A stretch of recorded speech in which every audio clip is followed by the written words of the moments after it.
खुलुमबाय BTR news चेनेलाव गासैखौबो बरायबाय। आंनि चेनेलखौ साबस्क्राइब खालायखाबा साबस्क्राइब खालायदो आरो बे खाथिनि बेल आइकन बेलखौबो थुनानै होदो जाहाथे गोदान गोदान भिडिअ होबानो सिगांग्रो नटिफिकेसन सहैनाय बायदि।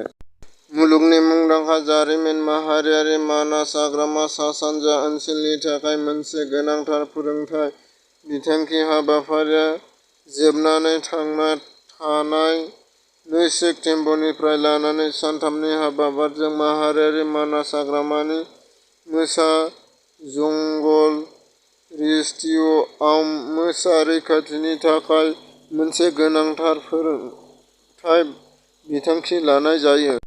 कक्राझार जिल्लानि सिङाव थानाय जमदुवार दख'रा दुलाराय बर' फरायसा आफाद आरो बारग' एन.डि.बि.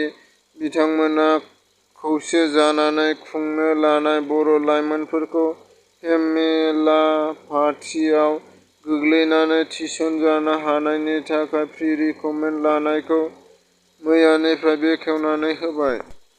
मोनसे गिदिर जाब्रबथाय आबादथिलियाव दै लांग्रा बान्दो थेनानै दै लांग्रा बान्दोआ बायनानै आबाद फोथारखौ सिलिंखार खालामदों।